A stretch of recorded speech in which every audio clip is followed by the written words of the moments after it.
the language of winning. To max out, everybody, today I have a great friend to share some time with. We're also going to share some tequila together today throughout the show. But this is one of my best friends. This is somebody that, here's what I would say. When I think of man, if you look up man in the dictionary, I see Tim Grover. He's a good man. He's a real man. He's got an unbelievable experience of his life. His first book, Relentless, has sold nearly 1 million copies. And he's got a new book out, Winning, which I think is even better. And that's saying a lot when all you know, top 5 books of all time I recommend. Relentless is on that list. And I'm telling you, I think this book is even better because it's about flat out to the point about what we all want to do in our life, which is winning. And he's an expert on it. So Tim Grover, welcome back to the show, brother. Thank you so much. Cheers. You know what? I can end the show right there. I'll be like, what? Thank you, Mylett. Well, you know I mean it, so. That's what's unique about it. That's why I said I could end the show right there, because you don't give accolades out very easily. I don't either. I know you don't. And they're very difficult for both of us to accept. I see it on your face, actually. They're very difficult for both of us to accept. So cheers. I love you, brother. Well, we got a lot to talk about today. Here's the great thing. There doesn't need to be any intro, because when people find out you and I are doing this together, like, they're already sharing the show from like 1 minute into it. Everyone on the planet's like sharing this thing. So I love this topic. But you've been, as most of you know, if you don't know, Tim's been instrumental in a lot of winning in his life with a lot of different people. Obviously, probably best known for your work with Michael Jordan, Kobe Bryant. And you start out the book. I read the book cover to cover in one setting. Yes, I told you this. I read every single word of it. Which didn't surprise me, which we knew you would. Well, preparation. Preparation. And by the way, it was just good. I'm learning, right? I'm learning. But at the beginning of the book, guys, there's this unbelievable story about your last conversation with Kobe Bryant, just your relationship with him, because I think a winner, I do think of Kobe and MJ, 11 championships between them. Tell everybody a little bit about that conversation. You know, Kobe and I, we text often. He was no longer playing basketball. He had moved into the business world. Already won an Oscar, wrote an amazing children's book.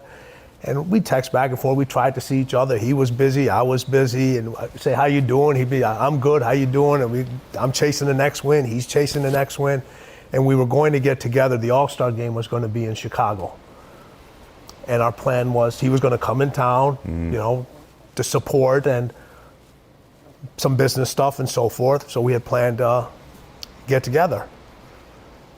And he said he'll text me when I'm in town. I said, hey, I'm not going anywhere. And sorry, brother. I'm the only guy who gets Tim Grover to cry on the show. You're good.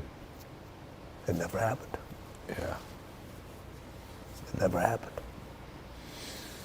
He said something to you at the end of that conversation too, right? About something about winning, or I'm going to keep winning, or something like that. It actually came chasing the next win. Chasing the next win.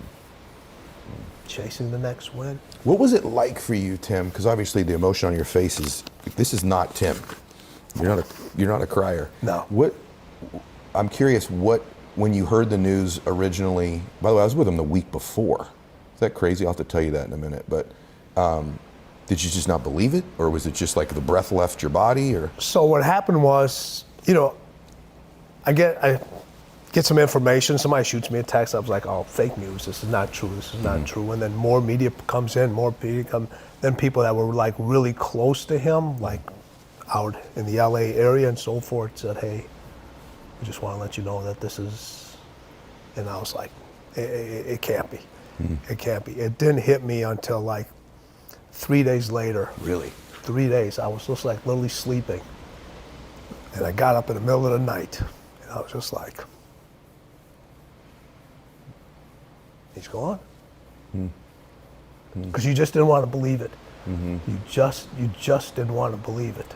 Do you think, because obviously you being such a close confidant of his, and I get what you mean, like time happens in life. You're not texting every single day. You're both busy guys, but you don't have to when you're great friends. You and I, we text a lot, but even when we don't for a month or two, it's like right it's back. Not personal. Right. It's never personal. Like you're busy, hey, your success comes in, send you a thumbs up, everybody. Yeah.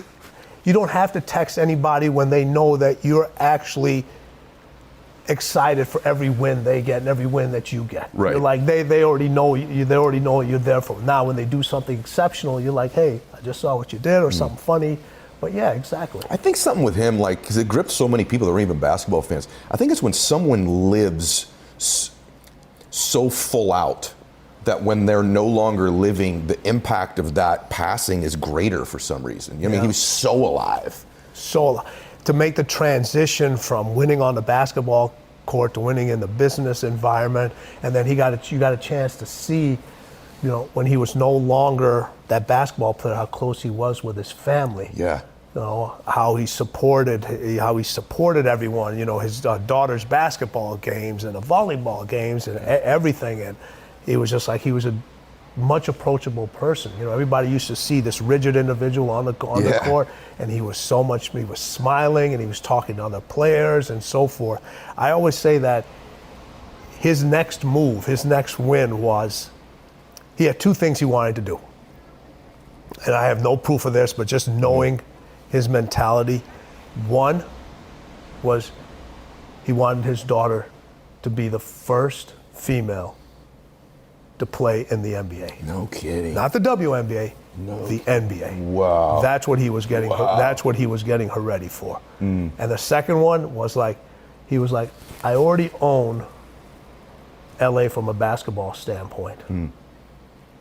I want to erase the basketball thing. I want to own LA. No kidding. He was that driven to continue to win. Yes. Which is a theme in the book. See, I'm going to tell you, you'd be proud of him, by the way, because I know there's intermittent, and I did not know Kobe well. But our daughters played in the same volleyball league. So the week before he passed, we were in the same gym. I remember you telling this story. Yeah, it ends up, these volleyball tournaments are long, as you know, being a volleyball dad, yes, right? they are. But anyway, long story short, there's 3 dads left. It's almost 10 o'clock at night left in this gym. Me, him, and another dude who's a good friend of mine. And it was just striking for me. I watched this, it's the Black Mamba, man. This dude's a killer, right? Yeah. But I watched him, and I have no idea why. It really struck me. I'm always evaluating him. You and I talk about it. Yeah. Am I a good dad? How's your daughter? We're always evaluating these things. And I watched him, other end of the gym, I watched him with his daughter, and he's carrying the baby in his one arm, and just the game was over, and he was like kind of just caressing his other daughter's back, just watching it. And I remember literally going, I don't hug Bella enough. I don't hug her enough, And he was because he's a man, he's a flawed man. This guy he really changed, you know? And that's something to be so proud of. Anyway, long story short, because to me that's winning. Winning is improvement, winning is growing, winning is ultimately, he was a better man on his last day than he was in the middle of his career. Correct. Right? And when you said flawed, everybody thinks of flawed as a negative. We're all flawed. Right. We are all flawed. Accept it, use it, learn from it, and be like, okay, this is who I am. This is who I am. I'm not trying to be somebody else. What's your flaws are what makes you exceptional. They're what make you different. That's what allows you to win where other people don't want to win, is the people that can say, hey, we're flawed. We've both wrote bestseller books. And people won't know this about it. They know this about me, but you shared this when we were at Arte Syndicate one time. You can't spell. That's totally true. And I can't either. That's such a great point. Yeah. Okay. Those are our flaws. And what do?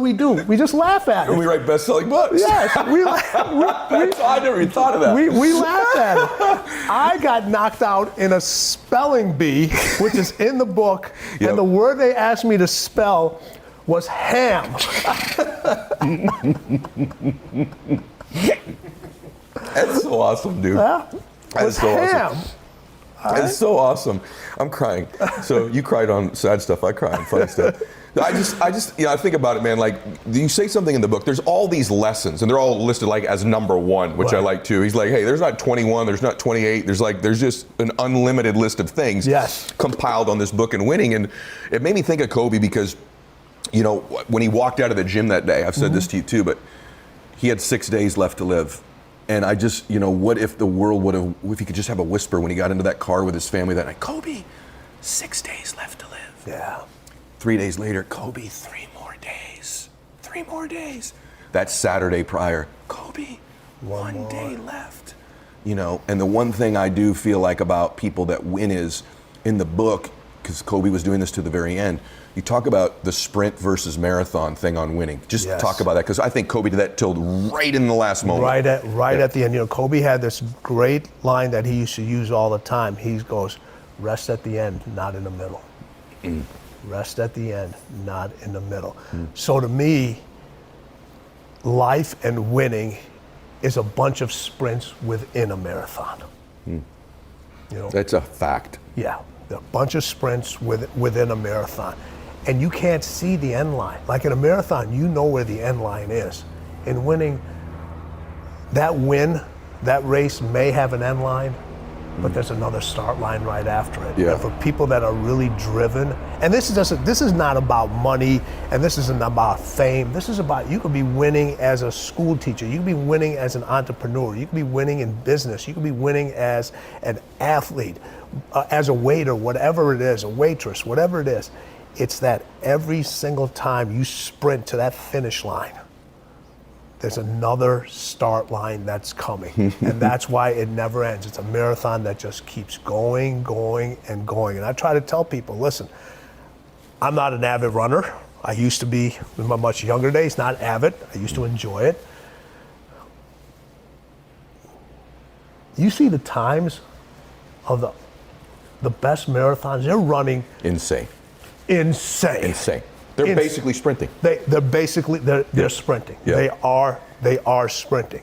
I think it's one of the things, Tim, that you say in the book that I think is like super profound. Is that I think a lot of people think there's some pacing to winning, but the truth is there's not really pacing, is there? The best are full speed, knowing it's a long race, but there's only really one gear for them. Or am I wrong about that? No, you're absolutely right. But everyone looks at the physical condition. Are you mentally prepared to sprint every single day? Are you mentally prepared to sprint every single day? And for how long? Because somebody else is sprinting.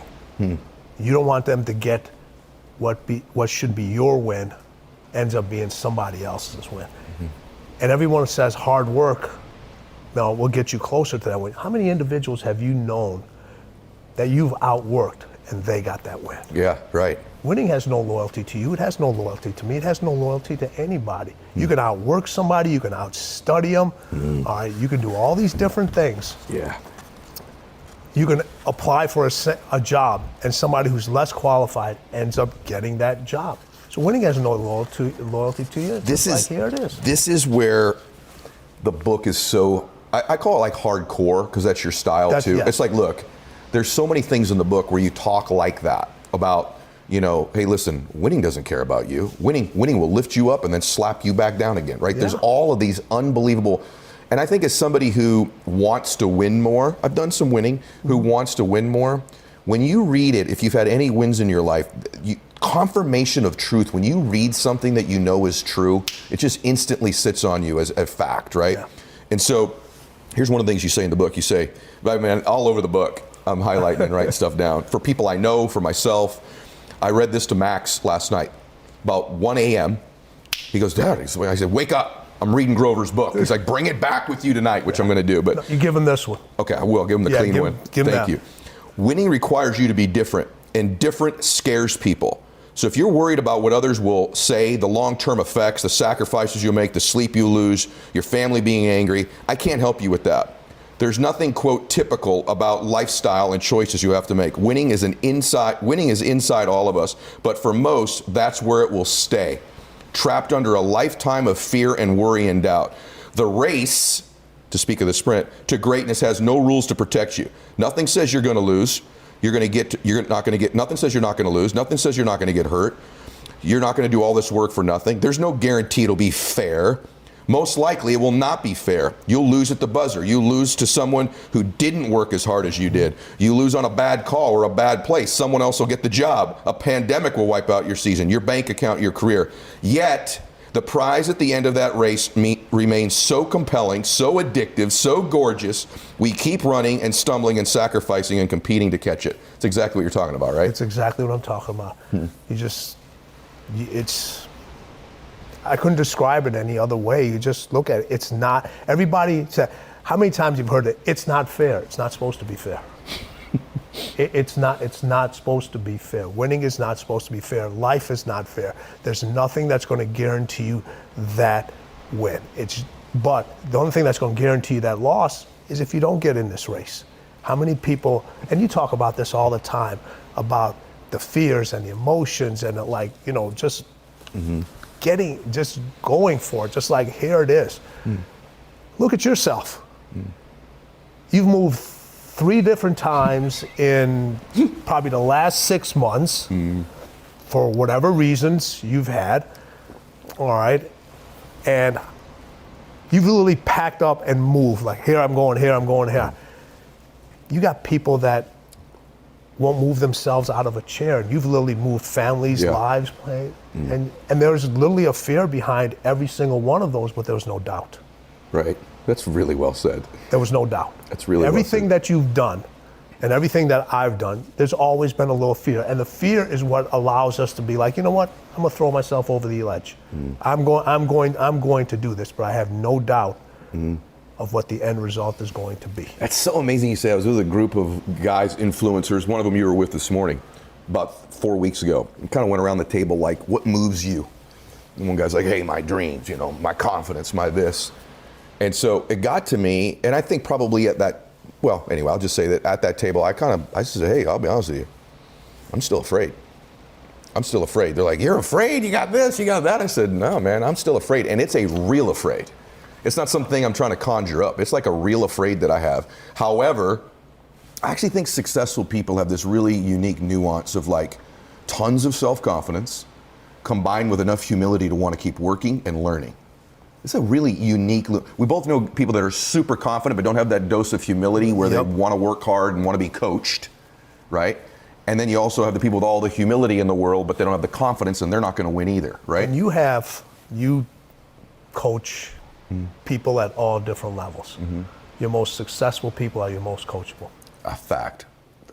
What about when you would train Kobe, you say something in the book, like when you first met him, the first workouts or whatever, like he didn't want you to make it easy on him. He had no expectation of that, right? I mean, just like, hey, listen. And the thing that he said was unique about this, when we were starting to work out, one of the reporters asked him, said, oh, you hired Tim Grover, Michael's trainer. He goes, well, how do you feel about that?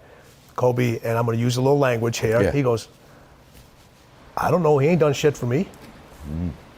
He goes, I'm not going to judge him by what he did last time. I want to know what he's done for me.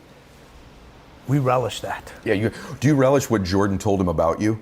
Oh, yes. Tell him, it's okay. Tell the language. Remember what Jordan said about you to him? Yeah, so he just said... Kobe asked him, what about this guy? He goes, he really knows his stuff, but he goes, he's the biggest asshole you'll ever meet.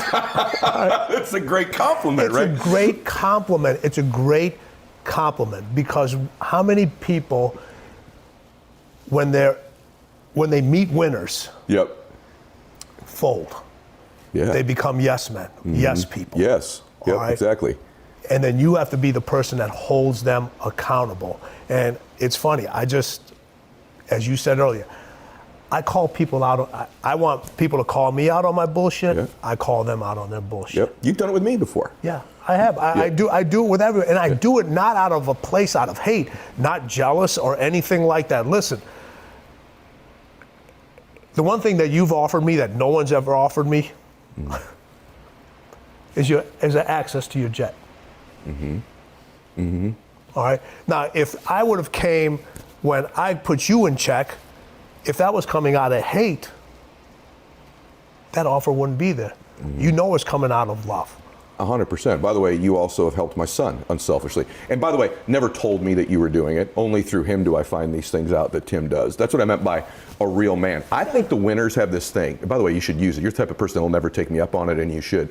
But I have to tell you guys that I think one of the things that the winners have is they lose this expectation that's going to be easy. They lose the expectation that they're going to be liked. They lose the expectation that it's going to be perfect. Like once you've sort of given up, you've actually surrendered to the fact this is not going to be easy. People aren't going to like me. I am going to be judged. I am going to be disliked. It's not all that bad when it starts happening to you. And that's what winning's about. In order to win, those are all the things that are in the unforgiving race. So you already know they're there. You know they're there. And then people are still distracted by it. You know everything that you just mentioned is in this race. So if you already know it's there, you know what your opponents are, deal with it.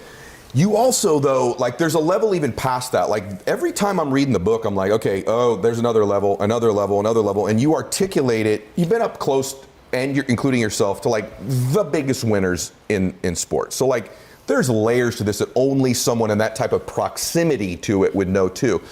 But so many people are governed, like what we're really describing right now is they're governed by their emotions. Yes. Their emotions rule their lives, right? And you talk in the book about mindset and thoughts being bigger and more important than that. So this is so huge what he's about to share with you right now, because right now, some of you, you're driving right now, or you're on a treadmill somewhere, or you're watching this on YouTube, and you're being governed by your emotions. It's literally dictating the direction of your life, your effort, your belief level, your confidence, all of it. But the highest level winners do what?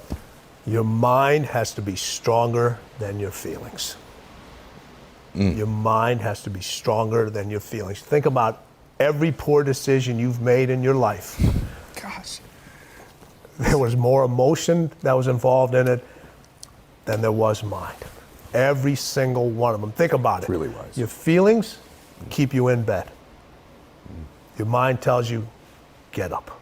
Think about it. Every single day, your mind is the one that tells you, get up. And your feelings like, an extra 30 minutes, just roll this. Don't worry about it. Well, I could tell you this, every bad decision I made has been ruled by emotion. guess you what? just said that? You and I have both. Yeah. You and I both.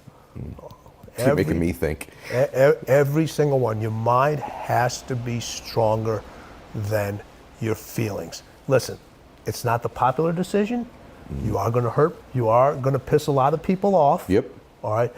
Are you going to piss them off for the short term? Or are you going to piss them off for the long term? I've had so many individuals, athletes that I used to train back in the day, and I used to tell them, you're not good enough to go to the NBA. You would evaluate them and be willing to tell I would them. say, you're not good enough to, but you can make a ton of money overseas. I said, what do you want to do? I said, overseas you can make, I said, you can literally, you could have a very long career, Wow. be extremely popular over there, live a nice lifestyle, and be successful for numerous years. Grover, you don't know what you're talking about. Okay, I'm telling you. 10 years come by, they're chasing the NBA dream, they don't make it. I run into them and they come up to me and says, you're the only one that told me. You're the only one that told me. Do you think the fact that they deny is an interesting thought? Like you are candid with me, right? Like I actually look at, my dad was candid with me. So maybe it's because I played sports, I don't know, but like I look at people who are really candid and frank with me as like, that's actually real belief in love. 100%. But don't you think most people that don't win, and I'm not calling myself a winner, but I think most people that don't win don't view candor and direct feedback that way. They view it as hate or criticism, or you're rooting against me, or don't you agree? Like I actually have very few people who are candid with me. Yeah. And those are some of my most cherished people in my life. Right. Well, here's the thing. So when's the best time for the truth? All the time. It's the best time for the truth, all the time. The truth should lead to more action. But what does it usually do? It leads to more emotions. So when you give somebody, that's really true. so when you tell somebody the truth, so what's the first thing? Anybody in a relationship, you go in a relationship with business, personal, whatever it is, the first thing they always ask me, honesty. Honesty is the most important until you're honest. Until you're honest, yeah. Then the emotions get in, and then everything goes haywire. Then your mind has to be stronger than your feelings. That's awesome. You ever work with, I'm just curious, I've never asked you this even privately. So let's take Kobe and Jordan, the two physically phenomenally gifted dudes, mixed with all the things that you have in the book about winning. Like if you want to think like Kobe Bryant and what Tim Grover did working with him, read the book. Right. If you want to think like MJ and the things that you learned from MJ and then that you took to another level, read the book, right? Did you ever work with a guy, don't say who, I know you wouldn't, but did you ever work with someone as physically gifted as either one of the two of them that just lacked these things, and so as a result, we don't know who they are? Numerous. Really? As physically gifted? Even more. Wow. Even wow. more. They were by far not my most physically gifted athletes. I worked with athletes that jumped higher than MJ, who ran faster, who had better footwork than Kobe, but Michael Jordan and Kobe Bryant were not the two most physically gifted athletes you've worked with. No. Whoa. Okay. And then so when you would work with these guys and you'd be pushing them in training, there was a different resistance or fatigue, or how was it different? You know what, Ed, how many times have you had people come up to you and says, I'll do anything to get where you're at? Right. All the time. Or I'll do anything to work for you until you tell them what your definition of anything is. Your definition of anything is different than my definition of anything. I'll have an athlete, it's very simple. When I first start with them, when I was training numerous, said, what time's the first workout? I'd say 3:30. I'll be like, okay. It's 3:30 a.m. AM. I wouldn't tell them a.m. or p.m. I'd tell them 3:30. Okay. So myself, my staff, we're sitting waiting, because winning doesn't sleep and it doesn't understand why you do. That's awesome. So then we come back they roll in the gym about 3:30. Like, what are you doing here? They're like, you said 3:30. No. I said, you got the wrong time. And I said, when does a new day start? And they look at me and goes, I said, no, the new day starts at 12 midnight. That's right. That's a new day. Mm-hmm. All right. What are you waiting for? Mm. And even if you tell them, hey, MJ did this, Kobe did this, if they don't have it, they don't have it. They don't have it. Do you think it's a lack of obsession? Like you said, you've referenced a couple times, like sleep at night, your bed doesn't sleep and all that. One of the things that, I'll be honest with you, there's a lot in the book that hit me, and you guys go get the book. Winning, Tim Grover, real simple. Get it anywhere books are sold. But there's this part of the book, man, it almost made me cry audibly reading it, but I did get water in my eyes, and I'm gonna get water even explaining it to you, where you're talking about being asleep and that you get these visitors at night. And I know those visitors very, very well. I have them too. It's attached to my obsessions. And I don't think the average person who wants to really win understands the extent and degree of obsession required. They don't. So can you elaborate on that visitors that you get at night? Everybody thinks obsession is a bad word. Mm-hmm. It's not. Mm-hmm. I love to use the people you're a great example. Ed, why keep going? Look at the house. Mm-hmm. Not only this house, the other house, and the other house, and the plane. Mm-hmm. And if people pay very close attention to what was just said, probably about 20 minutes ago, what did you say? I don't know if I consider myself a winner. Mm-hmm. That's obsession. Mm-hmm. That's obsession. And I love to use your plane story as an example. You went from a very nice sized plane to even a bigger plane, but it's still not your 747. That's right. That's true. It's not your 747. Yeah. All right, that's an obsession. That's a healthy obsession. Mm-hmm. That's what gets you out of bed. That's what allows you to, when you get out of bed, when all the skeletons are lined up next to you and telling you, you can't do this, you're not able to do this, you're not able to do this. You get up every single morning and you shake their hands and give them a hug and say, yep. What do you got for me tonight? Exactly. I got you. Because you're a part of me. Mm-hmm. You're a part of me. And people it's funny, winners bring all of them wherever they go.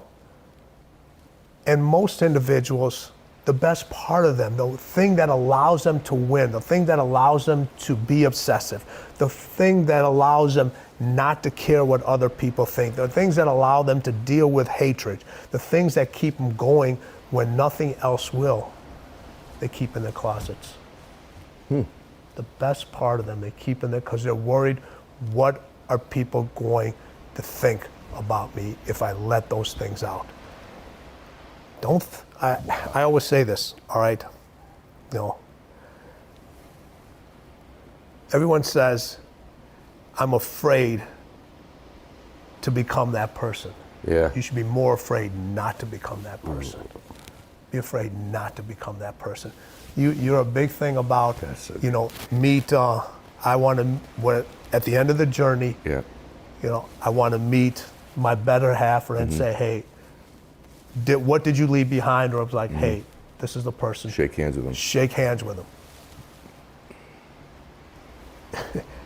If you can't become that person, you're never going to be able to shake that person's hand. Yeah, I'd much rather, I live in more fear I live in way more fear of not becoming that person than I am about not trying to be him, big time. But I do have, I want to stay on this for a minute. I get these visitors at night too that you get. So I don't want people to think that winning is all like rosy and glory and beautiful. It's nothing. It's really not. And I'm not even, you have to know this. Here's the real, I've never said this on the show. You have to really know these truths so that you can actually decide you still want to win. Yes. Right? Because what does come with becoming this way now at 50, and you're 56 or 56. 56, you look great. I've had 50 years of having these visitors in my life at And night. they're not going away, Ed. They're not. That's what everybody wants to do. People just want to sweep them under the rug. They want to keep them in the closet. They don't want to talk about them. That's what makes you successful. That's what makes you. That's what makes you special. That's what makes you different. And what did we say? Different scares people. Winners and winning scares people. And they don't want to win because of that. They're trying to win. They're trying to balance. They're trying to fit in. What do winners do? Very few of them have balance in their life. Maybe after they become successful, they try to balance a little bit more. Mm-hmm. All right. There is no balance early. They don't care what other people think.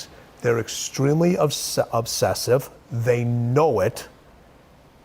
And they don't mind telling you that they're chasing the next win because that's what fuels them. But when people come to you and say, you've had enough, why? Slow down, unwind. I don't know about you. I do know about you, I should say that. We are at our most uncomfortable when people tell us to unwind. We like to be wound up. Yes. We like that. That's like a part of, we have our unique ways of unwinding. We don't need anybody to tell us to unwind. Yep. My favorite way of unwinding is having some tequila with a buddy of mine who's another winner and talking about doing more winning. Right. I was on Andy's show and I said, winning is more fun than fun is fun. I remember that. And I just really believe that. Like, it's actually what I like. Like, I like the pursuit of winning. I like I like that I sincerely don't feel that way about myself because I'm scared if I did. Like, I'm scared of these visitors that I have are my fears, my worries, my hopes, my thoughts, my skeletons. Yeah. They take all those forms. And you don't know what form they're going to take that night. And you know what? They're going to sit at you with the table. They're not going to, I put this in a book. When you travel, those skeletons are traveling with you on the plane. They're my constant companion. All the time. Yeah. And if you notice, everyone looks at you and you fly on that plane alone. I have said, Ed's never been on that plane alone. It's true. It's true. He's never been on that plane alone. They're with me all the time. All the time. And you know what?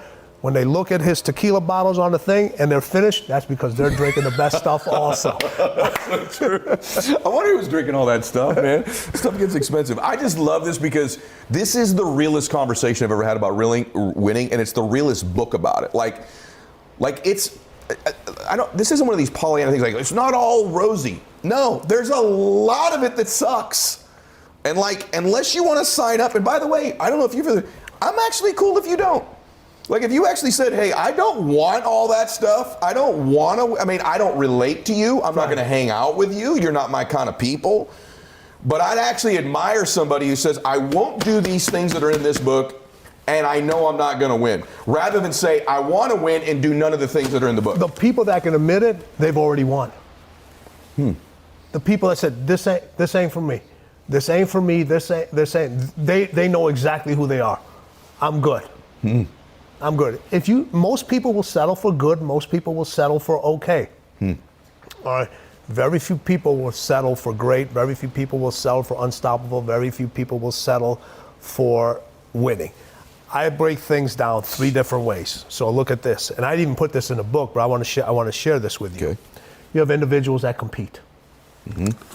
everybody competes. You know that. Yep. You know, you play golf. You love golf. Sure. You know, you go out and your golfing partner. I don't know what's his real name. His real name is Kelly Gwynn. We call him Richard Cabeza. Yes. Dick Cabeza is head in Spanish. I got it. Okay. Everyone that's wondering what that's his name, because half the people don't know, that's what Richard Cabeza Everybody means. knows him. He's going to be signing autographs. He does. Cabeza. He goes out now. People are like, I love you with Mylett, man. Can I get your? He's had people take pictures with him. It's awesome. You know, so, and I'll get into it a little bit later about that. But there's people that compete. All right. Everybody knows how to compete at something. All right. And for most people, when they compete, they want to get to they want to just finish. That's their win. They just want to finish. All right. Now, to me, if you're that level person, is that finish going to lead to another win? It might not be. It might be in something else. If you're going to run a marathon, all right, and you're not one of these top elite marathon runners, you're not going to win the marathon. Right. You're not going to win. But you have a mindset to say, hey, I'm going to finish this marathon. Now, is that when you finish that marathon, what else is it setting you up for? But there's people that go in there, they're just happy. They're just happy competing. They're just happy finishing. They're just happy to be in the race.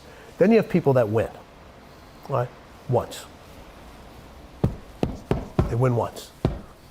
Yeah. And how many individuals do you know, and you probably don't, well, I shouldn't say this. I said you know, not associate with. There's a big difference. That keep telling you about that win over and over again, no matter how long it's been. Gosh. Factoid. All right. I got it, man. All right. You were quarterback in high school. Yes. I got it. Yes. You got your master's. Yes, I got it. I got it. All right. Then you have individuals that win at winning. Oh, that's really good. They win at winning. So they win over and over and over again. You think it's all it's cracked up to be? No, but we don't know any other way. Best answer of all time. Very simple. Everybody, we don't know any other way. Best answer of all time. We can't accept it any other way. We just can't. I wrote a best-selling book. Crap. I didn't have to do another book. You wrote a best-selling book. Right. You know. You have another book coming out. You don't have to do any of this. But if you didn't, that would be more detrimental to you. You don't know any other way. Yeah. You just don't. Yeah.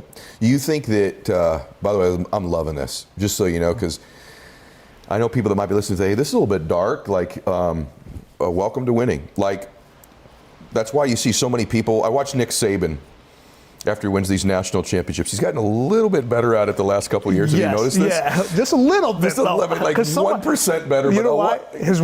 Either his wife or somebody in his family told him. Hey, at least smile for the interview after, yeah. right? We can get back to work tonight. But you watch these prolific winners. So I did love to watch MJ celebrate that win in the evening that he won, right? Or, you know, the few times I saw Kobe actually celebrate the win. But I know the next day they're back to work. I watched a Saban, and like for years he'd win these national championships, and you could already see the grimace on his face for the next year in the post-game interview. In the post-game, yes. Right? And like I think people look, they go, well, then is he? And I think to your answer, you're right. Like people say, well, is he really enjoying this? Yes, and he knows no other way. So maybe it's not all. I wonder if you ask, is it all it's cracked up to be? I think some people might say no. But it's all I know. It's better than the alternative of living with losing the rest of my life or not trying. Yes. Right? All right. There's a reason it's lonely at the top. All right? And it's not because you want to be surrounded with other individuals. That's not the part people, when they talk about it's lonely at the top. It's alone because nobody understands what's going on in here. Of what after you've just won, what you went through, and you're already thinking about the next. You're already thinking about the next, and people can't comprehend that. And there's people whispering in your ear, and they're saying, "Enjoy it, enjoy it." By the time they say enjoy it, you did enjoy it. Now you're already thinking. Yeah. Do you think it's that? I'm just thinking right now. I'm asking you this because you watched this and you've done it in your own life. Like, you've had two careers. You've had a career where you helped, which you still do, where you help other people win. And then there became this point in your life where you were individually winning as a speaker, as a coach, as a writer. It's an interesting thing to watch with you. You were the behind the scenes guy, then you weren't the behind the scenes guy. Do you think that it's like a dopamine thing, like when they win, like they have to get another one, like it's an addiction? Do you think winning becomes an addiction? It is an addiction. And the only place where you can get that high again is the black market in your mind. It's the only place. Because you only know where that entrance is. You only know where that hit is. You only know what that drug is. And here's the crazy part about it. The next win has to be bigger. It has to be bigger. It has to be bigger. It has to constantly keep getting bigger and bigger and bigger. So true. It sounds like a sickness when you're listening to this, but I actually think it's beautiful. I actually think you were born to win, and you learn over a lifetime how not to. As a child, don't do this, sit down, be a good boy, get in your place, do this. Then the world starts treating you. And I think you move further and further away from your own nature. I think we were born to win. We were born to do something great with our life. I don't know, that's a saying to me. And I feel a sadness when I meet somebody who's accepted a life of not winning. By the way, I'm cool with it. It's okay. I'm not judging you. But as someone who wants to pursue that expression of myself, or that, I just wonder what I would be like, if I could, what it would be like, what I would be like if I could get to the next level. I'm fascinated with, I think the people that I really enjoy, they're curious people. I want the next experience. I don't want to live in the previous experience. That guy was like, hey, I made $1 million in 2009, and it was like in the mortgage boom or in the crash or whatever. I'm not really interested in living in those times. You're not, because it's always about what's next. It's always about constantly staying in the range. It's constantly about changing your mindset. The language of winning for people that win is completely different than the language of winning from other individuals. You sit here and you talk to people, and they describe, when I talk to all my athletes, I said, describe winning in one word to me. And everybody would think about, they would be like, it's happy, it's euphoric, it's all those things, and it is. But those constant winners, their answers were, it's unpolished, it's uncivilized, it's nasty, it's hard, it's dirty, it's unforgiving. And then Kobe comes up and says, it's everything. It's everything. And if you think about it, and very few people are genuine about this, all right? And you know the ones that are, and you know the ones that aren't. How do you feel when somebody's really close to you and they win? It's an unbelievable feeling. Unbelievable feeling. How do you feel when you win? Unbelievable feeling, even though it's short-lived. How do you feel when your kids win? It's unbelievable. Yeah. All right. That feeling is everything. It is everything. That feeling is everything. It's amazing you just said that. I'm reading the book last night, and I called my wife about halfway through the book. Because when you read your work, even in the first book, you talk about in this book, the most controversial part of the first book was the dark side. Yes. You talk about it in this book. And then when you're reading this, you're like, this winning thing's mean. This winning thing's unforgiving. This winning thing doesn't give a shit if you sleep. This winning thing doesn't care, right? Like, you go through, you're like, this is almost... And if you're not careful, guys, you would think, because this is truth, it flies in the face of everything you always hear, but you would think that it's not something that you really want. And the evidence of it, I said to my wife last night, I said, the evidence that winning is where you belong is how happy you are when you see your children doing it, if you have children. Yes. When your children win a spelling bee or get straight A's or hit a home run or win a golf tournament or do anything exceptional, the amount of joy you feel and pride when they win, I have a feeling that that's how God feels when he sees one of his children win. And I think this is something we all miss, that it is a grind, it is difficult, but if you ever wonder whether you belong winning and that's the path you should pursue, just ask yourself a question about your children if you have them, or your parents, or anybody that you love and care about. When they win, how do you feel for them? Right. I literally said this last night. So I've heard you speak numerous times, and what people don't know about this, like when we're on the stage together at this at a same event, I'll stay just to hear you speak. Vice versa, as you know. You know, I will stay. The last time I heard you speak was at an event, and you were talking about a golf tournament you were with your son. With Max, yeah. With Max. Yeah. It's an intense story. Yeah, it was in Atlanta. Well, we went from playing golf to winning. Yes. That was the decision. Like to your point, like your book. And by the way, I've said this earlier in the interview, little words from people, a caring statement, a little bit of access to some information. And I've said this many times, just haven't said it to you, but like I thank you because, you know, I've had people say, oh, your son gets all your stuff. And yeah, he also has talked to Grover. He's also talked to Grover. And just so you guys know, I really, truly believe that one of the reasons that my son is excelling is you. And your information, little whispers you get him, little direct message, little text message, little access to a call like you've done for my son. And I think that's the other thing that people don't know. Winners are generous. Extremely generous. Extreme. You know why? Because they're truthful. They tell you how it is. It's not rainbows.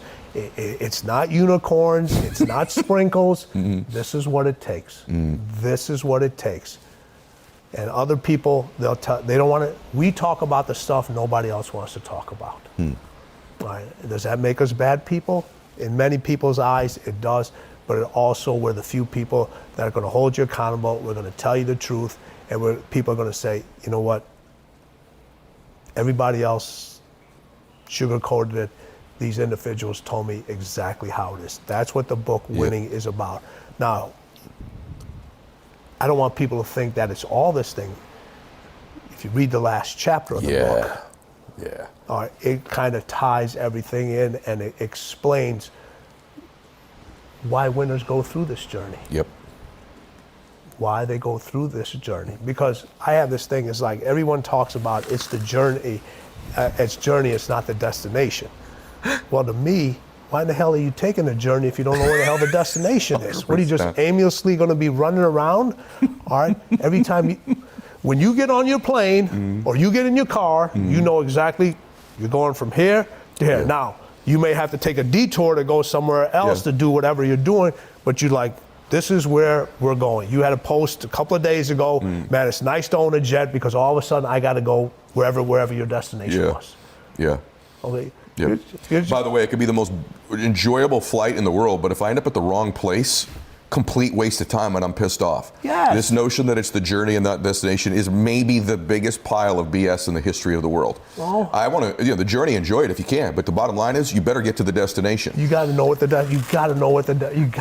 destination. I was coaching all these guys the other day on haters, and we're so obsessed with this crap, right? Like, what are they thinking about me? What are they? And I'm like, let me tell these guys the truth. It was our Arte group. I said, here's the deal. They are right if you lose, so you better win. So if you don't win, everything they said was true. And you could have hung up the call. I mean, you have to get to the destination. That's it. That's the whole point of this, right? If you don't get to the winning destination, most of what they said was true. Right. And the reason it bothers you so much is you're afraid you might not get to the destination and they're going to be right. And what we talked about, instead of the fear, you're going to have that fear, but there should be no doubt. I'm getting to that destination. It's not a straight line. It's never going to be a straight line. Listen, this thing drives me absolutely crazy. And I just like, when people put this out there, 5 steps to this, 10 steps. How many steps have you taken in your lifetime, Ed? Unlimited amounts, and the new ones are revealed all the time. All the time. And sometimes you can't even see they're there. All right. And do you always get to walk up those steps? No, sometimes you got to crawl up those steps on your hands and knees. And then just when you get to the top, you get pushed right back down. It's not easy. It is not easy. And sometimes, Tim, when I get to that step, like the next one's revealed to me that I had no idea existed. Exactly. It's funny you say this because I'm writing my book right now, and I'm like, I want to put steps in like 21 of these. I actually said in the beginning of the book, and I don't know that I'm going to do it that way yet, but I literally was saying to our publisher, I'm like, as long as I'm allowed to say these aren't in exclusivity, here's 21 particular steps or 19 particular steps, but there's going to be 99 million more. And a couple more things, because like we're flying by, dude. Like we should have done the 3-hour Rogan, like we were talking about. But by the way, the amount of tequila that we'll consume in those 3 hours would make it even more interesting to listen to the two of us. But here's something, I have the good fortune, and so do you, that at this stage of our lives, we're around other winners. Yes. So But we choose that. What's that? It's a choice we make. Right, it's a choice we make. Okay, that's interesting you say that. It's a choice we make. We have very little tolerance for people that can't get that information. When you tell about, hey, listen, about the haters, you got to get to the winning desk, otherwise they're going to be right. How many times you have to say that over and over and over again? You're just like, dude. What's really good is you give me permission, because sometimes I fancy myself a lover of humans, right? And I do. I love people, and it's why I do this. Yet I sometimes find myself thinking that I'm judgmental of people when I do get uncomfortable around someone that doesn't share that proclivity to want to grow and win. Do you know what I'm saying? I almost feel judging No. I should just like this dude. No, so you'll sit here, and I do this all the time, when people come up and say, and they'll say something, and I'll just look at them, and I was like, I don't understand. I just they have a thought process. You just sit there and it's not a winning mentality. It's just like you'll sit there and you're so perplexed by you're just like, yep. I don't understand. That doesn't happen to me. Yeah, right. it's just like, right. This is like, really? Right, yes. Yeah, you're like, really? Yeah. And those are the individuals you try to okay, no matter how you sum them up, how you explain to it, where they just can't. They're the yeah, but person. Yeah, I got that but. Yeah, Yes. but you don't know my situation. Yeah. But you don't know this. Yeah, but. I'm like, no, there's no but. Like, you got a big old butt for a reason. You need to get rid of that big butt. There's no but. This is the way it is. I don't understand what you're talking about. And this is a different version of me even sometimes for the audience when I'm around you, because I just feel like the real is the real, right? But when you start, and you say something so awesome in the book, amongst tons of awesome things. But I do have access to people like yourself that are friends of mine now that make me feel normal. As you said, a lot of people responded that way to Relentless, and they're going to respond that way to winning. And just pick their brains and associate with them, and then your thermostat setting goes up, all the stuff I teach. But when I started, I didn't. And you talk about this in here about, I felt initially, and I think a lot of people are like, you know what, I'm going to choose winning. I'm going to read this book, I'm going to follow Mylett's podcast religiously, and I'm going to choose to win. When you make that decision, you have decided to leave a pack and probably initially feel very alone. Yes. Right? And this is something not talked about. And I think a lot of people, we're so used to being in packs. We're in classrooms. We're on teams in life, in classrooms. We're always in groups. I'm a Democrat. I'm a Republican. I'm a this. I'm a that. It's all tribes and groups. But when you decide to win, you have separated from most groups, and you may not know yet, especially if you're new to it, other people as crazy as you, right? And you do this thing about reframing loneliness into mental dominance. Can you talk, I love that phrase, mental dominance, too. So talk about that. Excellence and winning is lonely. Success is lonely. All right. Can you separate yourself? So you could be standing next to another individual, and winning says, points at you, and doesn't point to you, and you. All right. Are you willing to say, hey, winning has just noticed me, and now what did you do for winning to say, you know what, I got a little interest in you. I don't have an interest in the rest of you folks. I got a little interest in you, because what do we say? Winning keeps its hands in its pocket because it doesn't want to point to the wrong person. It doesn't want to acknowledge the wrong individual. All right. So when it acknowledges you, says, "Come here. Let me talk to you." All right. No. I don't want to talk to them. I need you to come alone. This is the journey. This is the path. This is what you're going to have to do. This is who you're going to. This is who you're going to have to separate yourself from. All right. Are you interested? And you can't think about it. Are you willing to come through this door knowing you have no idea what's on the other side of the door? You have no idea what's outside of that door. And once that door closes, you can't go back. Most people be like, I'm not willing to do that. But the wins are so available, and people, I don't know when winning got such I don't even know the word I'm looking for. It's just like it became like it became a bad thing where Right. people were obsessed to win. And I'll go back to you on this. You play golf Yep. on a regular basis, all right? You compete in tournament things. Yes. Are you just in them, or are you there to win? I'm there to win.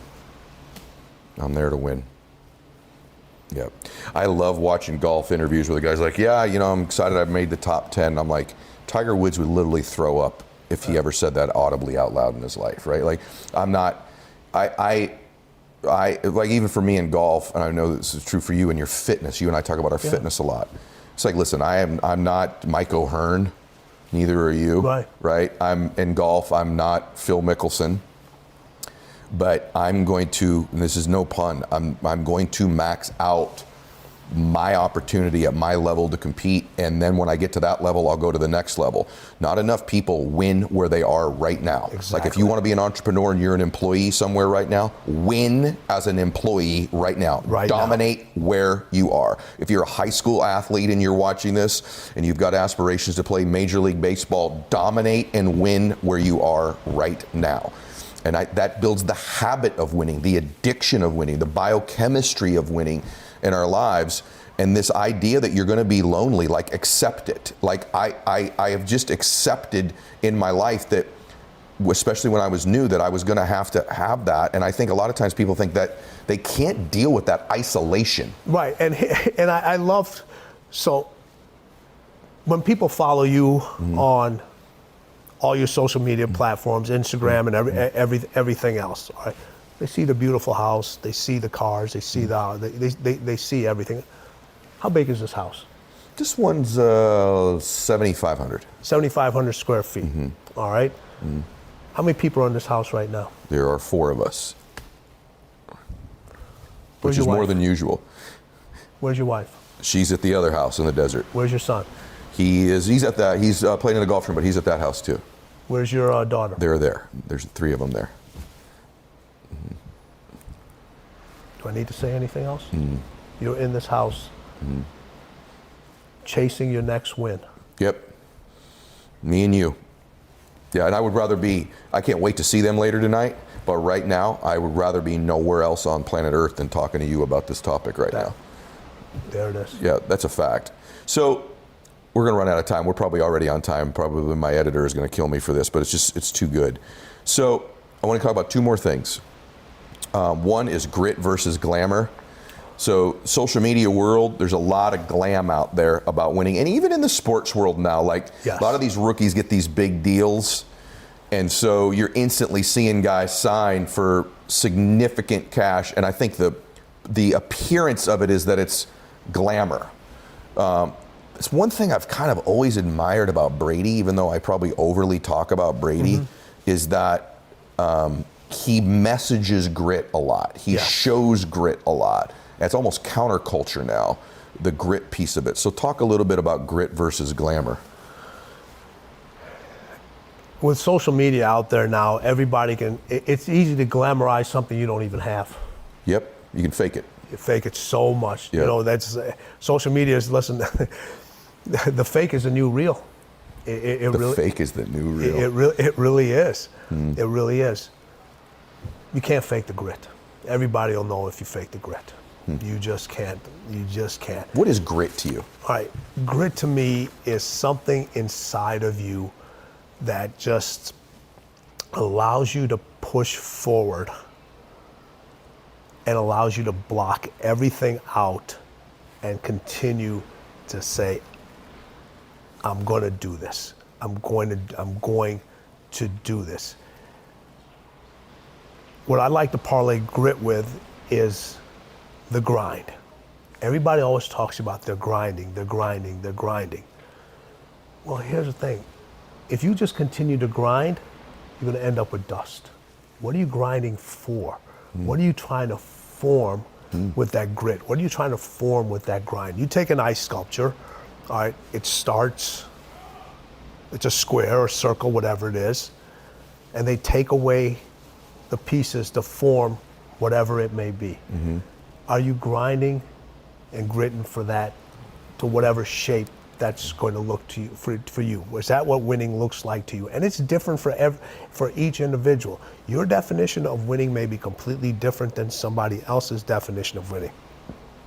Your grit has to determine what winning means to you, and it could be completely different than anybody else. I understand why you do the things you do. I get it. When Ed does something, I was like, I get it. There's no judgment behind it. I totally understand. That's your win. Right? The people that don't understand your win, don't understand your grit, don't understand your grind, are like, you know what? Why? Why? It's not for you to know why. It's only important for you to know why. Right? And your why is so different than everybody else. Grit is tied into all that. It's tied into your identity, and it connects with your why, because your grit may be completely different than somebody else's grit. But the glamour is never going to be real unless you go through the grit and the grind. It's just not. It's always going to be fake. It's really good.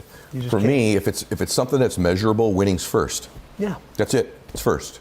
So if it can be measured, it's first. If I'm not first, I lost. And then you look at it, you know, people, you take it personal when you put information out there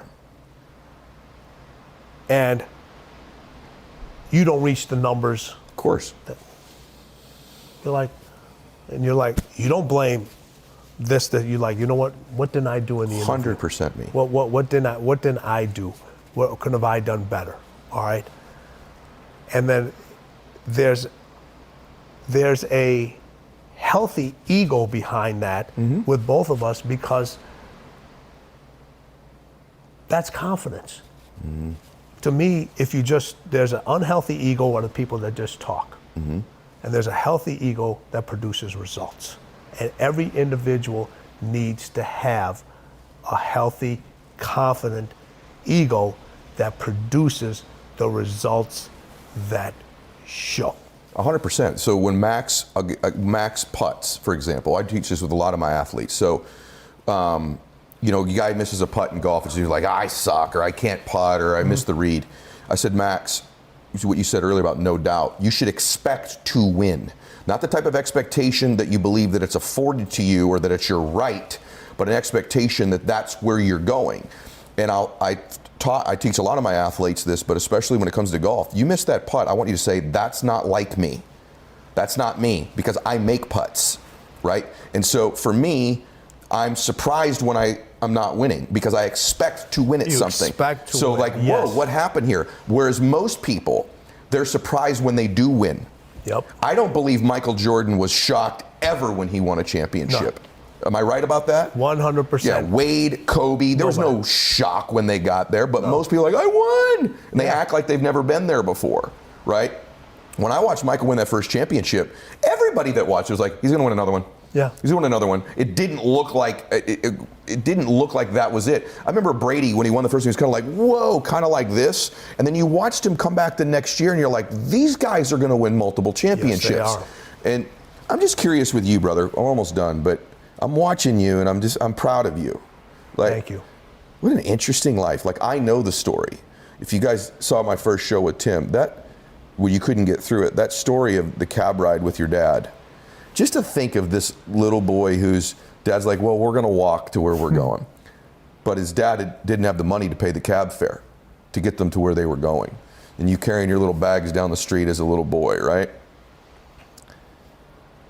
And just to think that little guy ends up, I mean, The Last Dance was about Michael Jordan. But if it was about anybody else, to me, when I'm watching, maybe it's because you're my friend, it's like, a lot to do with Grover too, man. Like you've become this icon in that space. You've literally, arguably worked with the best of all time at something, and you came here carrying your bags down the street. Then you go, let me give you more. Then you go from doing that, Tim, to, you're like, all right, I'll write a book.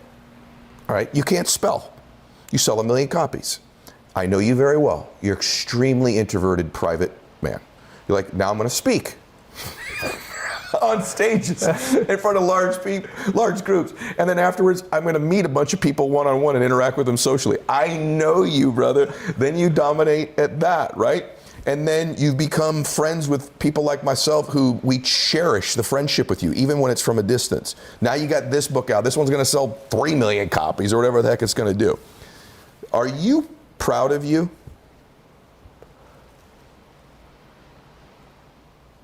I'm more proud that you're proud of me.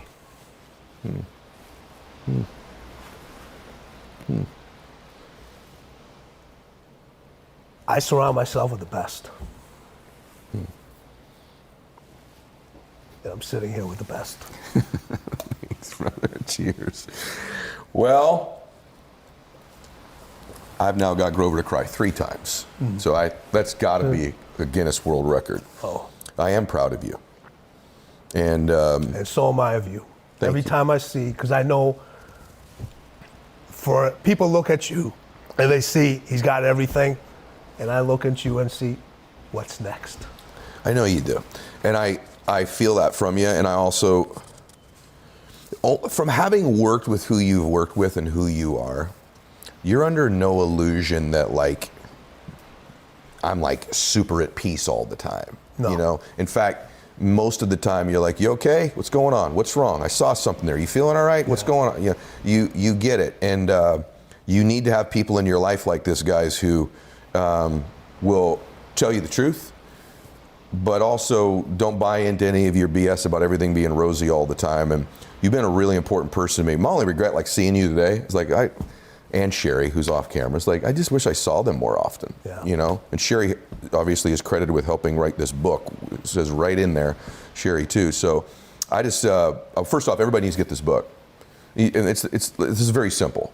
Okay, this is a topic very rarely discussed truthfully. Very simple.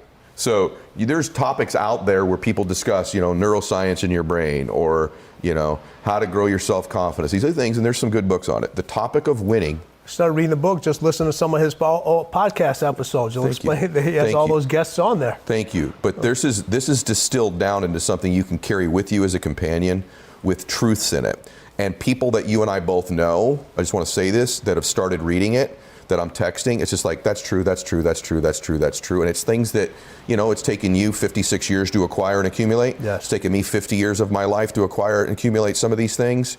And the fact that you are imparting new things onto me means anybody in their journey to wanting to win that's not quite as far down that road needs to have this, because it's going to help you. And hopefully today's interview did as well. So cheers, brother. Cheers. Thank you for today.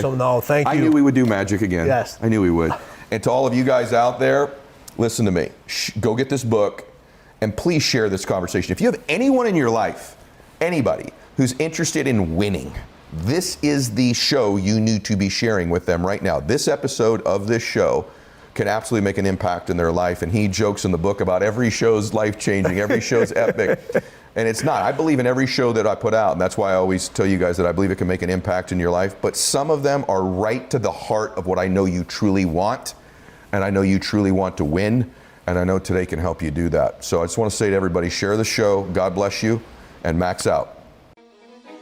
Hey guys, thanks for sticking around. If you'd like more, click the videos right here. They're exactly what you need to see next. And if you're new here, hit subscribe and become a part of the Max Out community. And tell me what you think about the videos in the comments below. I read all of them every week, and I select winners that get all kinds of prizes, gear, coaching calls with me. Make a comment.